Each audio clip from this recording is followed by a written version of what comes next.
একটি বৃত্ত অঙ্কন করে যার ব্যাস 6.4 সেন্টিমিটার আর বৃত্ত অঙ্কন করে কেন্দ্র, ব্যাস, ব্যাসার্ধ এবং যা চিহ্নিত করো।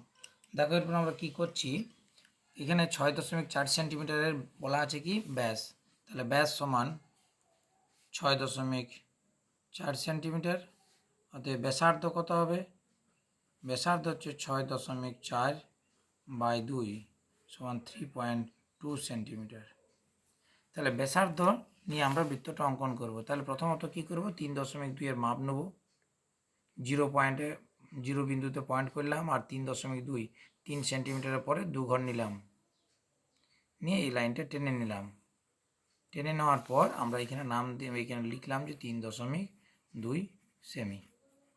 এরপরে পেন্সিল কম্পাসের সাহায্যে আমরা এখানে যে কোনো একটা বিন্দু নিলাম, তারপর পেন্সিল কম্পাসের সাহায্যে 3.2 এর মাপটা নিচ্ছি। 3.2 এর মাপটা নিয়েছি, নিয়ে পেন্সিল কম্পাসের সাহায্যে ওই বিন্দুকে কেন্দ্র করে ওই 3.2 সেমি ব্যাসার্ধ বিশিষ্ট একটি বৃত্ত আমরা অঙ্কন করলাম। যাতে বোঝা যায় তার জন্য আরেকবার ঘুরিয়ে নিলাম, ঠিক আছে।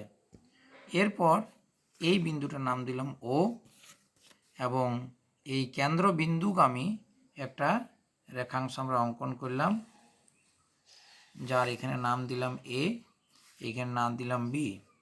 আচ্ছা, এরপর নিচে একটা রেখাংশ আমরা টেনে নিলাম, যার নাম দিলাম সি আর নাম দিলাম ডি। এরপর এখানে নিচে লিখতে হবে যে কেন্দ্র সমান ও, আচ্ছা, ব্যাস সমান এ বি, ব্যাসার্ধ সমান ও এ সমান ও বি, আর যে সমান হচ্ছে সিডি। হয়ে গেছে। এরপরে দেখো 2 নম্বরটা কি আছে, যে 5 সেন্টিমিটার দৈর্ঘ্যের একটি রেখাংশ অঙ্কন করে সমদ্বিখণ্ডিত করা এবং প্রতিটি অংশের দৈর্ঘ্য কত। প্রথমত কাজ করবে 5 সেন্টিমিটার দৈর্ঘ্যের একটি রেখাংশ প্রথমত এখানে অঙ্কন করে নেবে, 0 থেকে 5 সেন্টিমিটার দৈর্ঘ্যের আমরা রেখাংশটা টেনে নিলাম, তাহলে এটার নাম দিলাম 5 সেন্টিমিটার। এরপরে কী করবো, এখানে যে কোনো একটা রেখাংশ আমরা টেনে নেব,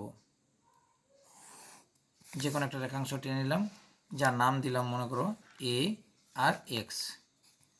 এবারে এই যে 5 সেন্টিমিটার দৈর্ঘ্যের মাপ নিয়ে 5 সেন্টিমিটার দৈর্ঘ্যের মাপ নিলাম, নিয়ে এ বিন্দু থেকে আমরা এই বিন্দুকে কেন্দ্র করে 5 সেন্টিমিটার দৈর্ঘ্যের ব্যাসার্ধ নিয়ে একটা অংশ কেটে নিলাম, যার নাম দিলাম বি।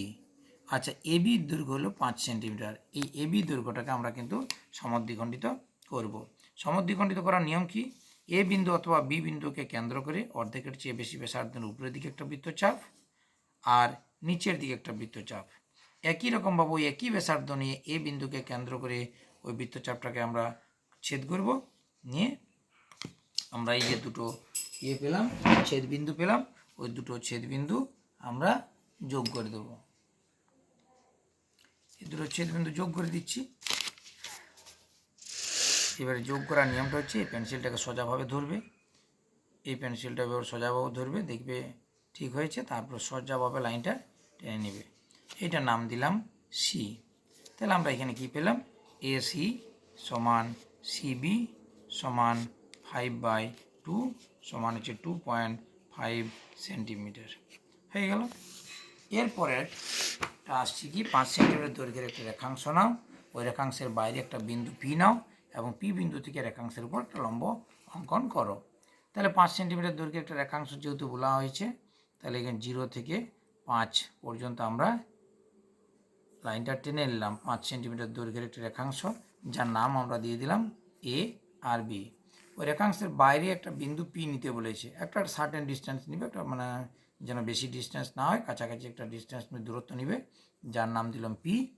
এবার পি বিন্দুকে কেন্দ্র করে এমনভাবে আমরা বৃত্তচাপটা নেব যাতে ওই এবি রেখাটাকে 2 জায়গায় ছেদ করে। তাহলে এবি রেখাটাকে দেখো 2 জায়গায় আমাদের ছেদ করছে। এবারে যে ছেদ বিন্দু দুটো পেলাম, ওই বিন্দু থেকে ওই বিন্দুকে কেন্দ্র করে আমরা যদি দেখি, এইখানে দেখা যাচ্ছে যে বৃত্তচাপটা নিচ্ছি, এই বৃত্তচাপ যদি সমান হয়ে যায়, সেক্ষেত্রে কিন্তু বৃত্তচাপটাকে আমরা একটু বাড়িয়ে নিলে সব থেকে ভালো হয়। তাহলে বৃত্তচাপটা বাড়িয়ে নিলাম। এরপর ওই বিন্দু থেকে ওই বৃত্তচাপটাকে ছেদ করলাম, নিয়ে যে ছেদবিন্দু পাওয়া গেল ওই ছেদবিন্দু এবং পি বিন্দু যোগ করে দিলাম। ছেদবিন্দু আর পি বিন্দু দেখো যোগ করছি, যোগ করার সিস্টেমটা এটা, পেন্সিলটা কিন্তু লম্বভাবে ধরবে আর ছেদবিন্দুতে লম্বভাবে ধরবে যাতে সুবিধা হয়। এরপরে এটা টেনে নিলাম, অর্থাৎ এখানে নিলাম পি এম, মনে করো পি এম। তাহলে আমরা লিখব কি পি এম, লম্বের এটা চিহ্ন, লম্ব এ বি হয়েছে। এরপরে এখানে বলা হয়েছে স্কেল ও কম্পাসের সাহায্যে 60 ডিগ্রি কোণ অঙ্কন করে সমদ্বিখণ্ডিত করো। তাহলে যে কোনো একটা রেখাংশ আমরা টেনে নিলাম, এখানে রেখাংশের নাম দিলাম মনে করো এ আর এক্স।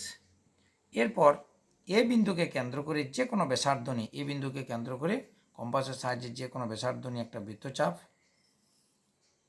ওই বৃত্তচাপটা এই এক্স রেখাটাকে ছেদ করলো যে বিন্দুতে, সেই বিন্দুকে কেন্দ্র করে আবার একই ব্যাসার্ধ নিয়ে একবার কেটে নিলে 60 ডিগ্রি হবে, দুবার কাটলে 120 হবে। তাহলে আমাদের যেহেতু বলা আছে 60 ডিগ্রি কোণ, তাহলে একবার কেটে নিলাম, নিয়ে এ বিন্দু আর এখানে মনে করে একটা নাম দিলাম বি বিন্দু, এ আর বি আমরা কি করলাম যোগ করে বর্ধিত করলাম। এ আর বিটা যোগ করছি, দেখো ভালোভাবে যোগ করবে যাতে ভুল না হয়। এ আর বি যোগ করে বর্ধিত করে দিলাম। এরপর আমাদের 60 ডিগ্রি কোণটা হয়ে গেল, এইটা কোণটার নাম দিলাম 60 ডিগ্রি। এরপরে এই কোণটাকে সমদ্বিখণ্ডিত করব, অর্থাৎ বি এবং সি বিন্দুতে যে ছেদ করেছে, অর্থাৎ সি বিন্দুকে কেন্দ্র করে একই ব্যাসার্ধ নিয়ে বা বেশি নিতে পারো, কোনো অসুবিধা নেই, একই ব্যাসার্ধ নিয়েছি। সি বিন্দুকে কেন্দ্র করে একটা বৃত্তচাপ, আবার বি বিন্দুকে কেন্দ্র করে ওই একই ব্যাসার্ধ নিয়ে একটা বৃত্তচাপ, আমরা ওই দুটো বৃত্তচাপ একটা বিন্দুতে ছেদ করলো, যার নাম দিলাম মনে করো ডি বিন্দু। অর্থাৎ এ এবং ডি যোগ করে আমরা বর্ধিত করে দিলাম, এ এবং ডি যোগ করে আমরা বর্ধিত করলাম। তাহলে এই রেখা যে সমদ্বিখণ্ডিত হলো তার প্রত্যেকটা কোণের মান হলো, এই কোণটার মান হলো 30 ডিগ্রি আর এই কোণটার মান হলো 30 ডিগ্রি। বুঝতে পেরেছ? ঠিক আছে।